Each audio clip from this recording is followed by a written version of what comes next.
श्री पराशर स्मृति चौथा अध्याय।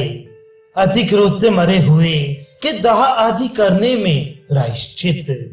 जो स्त्री पुरुष अत्यंत क्रोध द्वेष या लोक भय आदि के कारण अपने को फांसी खाकर मार डालें तो उसकी गति इस प्रकार होती है। वह मनुष्य रुधिर और पीप से भरे हुए अंधतामिस्त्र नामक नरक में डूबता है और फिर 60 सहस्त्र वर्ष तक निवास करता है। उसका अशौच ना माने, अग्नि संस्कार ना करे, उसको जलदान ना करे, वरन उसके लिए आंसुओं का जल भी ना डाले। जो मनुष्य उस मृतक को ले जाते हैं या जो दाह करते हैं या जो पाश छेदन करते हैं, उनकी शुद्धि तप्त कृच्छ के करने से होती है। यह प्रजापति ब्रह्मा जी ने कहा है।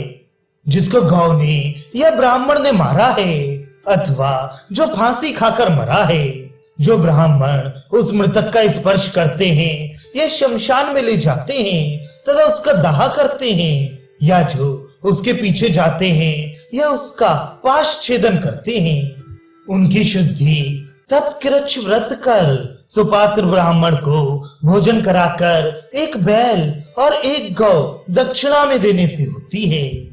अब तप्त कृच्छ व्रत की विधि कहते हैं।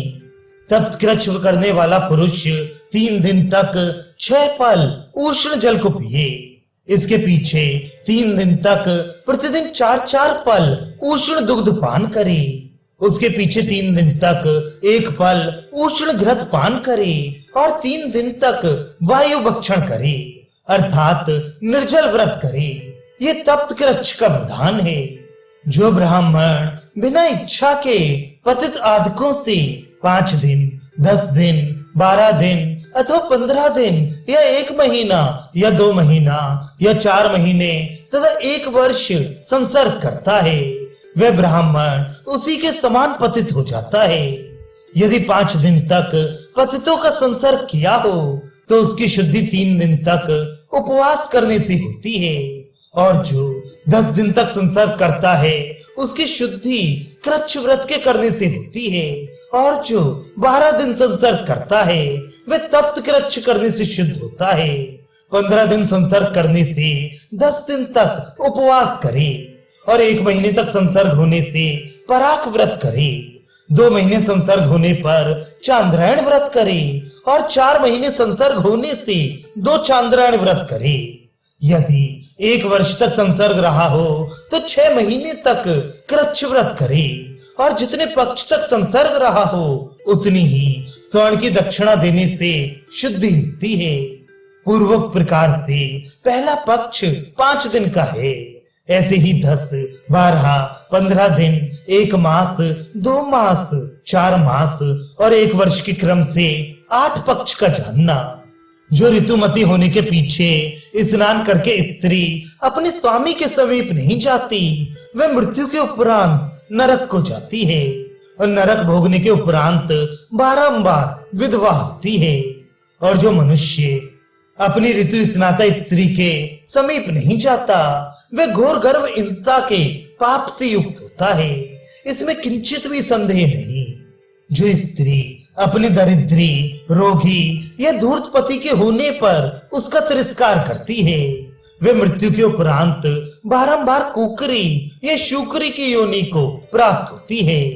जो स्त्री अपने पति के जीवित रहते हुए निराहार व्रत करती है, वह पति की आयु हरण करती है और मरने के उपरांत नरक को जाती है।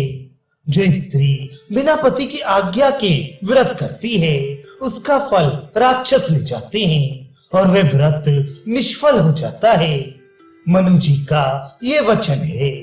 जो स्त्री अपने बंधु बांधवों से अथवा अपनी जाति वालों से दुराचरण करती है या जो गर्भपात करती है, उस स्त्री से कभी वार्तालाप ना करे। जो पाप ब्रह्म हिंसा में होता है उसका दुगना पाप गर्भ गिराने में होता है, उसका प्रायश्चित नहीं है। इस कारण उस स्त्री का त्याग ही करना उचित है। जो मनुष्य गृहस्थ के कर्मों को नहीं करता अथवा जो अग्निहोत्र नहीं करता या जो धर्म से विमुख रहकर कर्म करता है, वह चांडाल होता है। यदि जल और पवन के वेग से किसी मनुष्य का बीज दूसरे मनुष्य के खेत में जाकर उत्पन्न हो जाए, तो उस बीज के फल का भागी खेत वाला ही होता है, बीज वाले को भाग नहीं मिलता।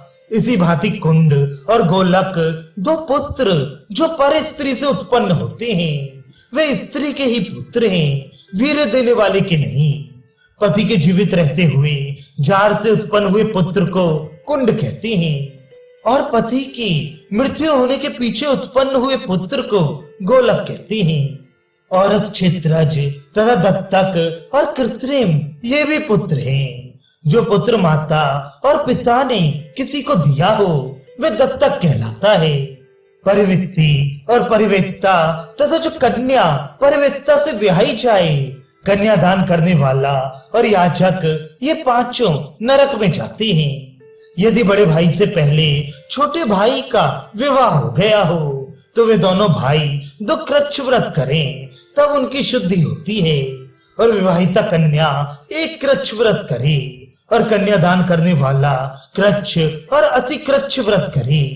और होता अर्थात हवन का करने वाला चांद्रायण व्रत के करने से शुद्ध होता है।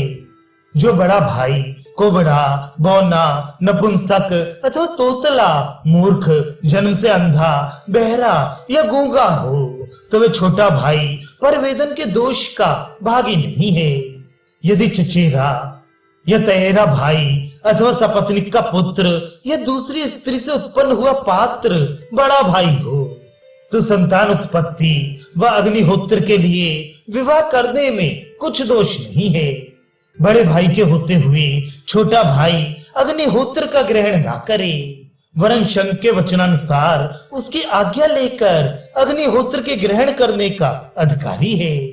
जिस कन्या का वागदान हो गया हो और विवाह ना हुआ हो, यदि इसी समय में उसका पति मर जाए या नष्ट हो जाए अथवा सन्यासी या नपुंसक हो जाए, तो उस कन्या का विवाह दूसरे पति के साथ कर देना चाहिए। पति के मर जाने पर जो स्त्री ब्रह्मचर्य नियम में स्थित हो, वह मरने के उपरांत ब्रह्मचारी के समान स्वर्ग में जाती है। और स्वामी के मरने के उपरांत जो स्त्री अपने पति के साथ सती हो जाती है, वह स्त्री मनुष्य के शरीर में जितने रोम हैं, उतने ही वर्ष तक स्वर्ग में निवास करती है। अर्थात सती स्त्री 3.5 करोड़ वर्ष तक स्वर्ग में वास करती है। सर्प का पकड़ने वाला जिस वादी सर्प को गड्ढे में बलपूर्वक निकालता है, उसी प्रकार वह स्त्री अपने पति का पापों से उद्धार कर उसके साथ आनंद करती है।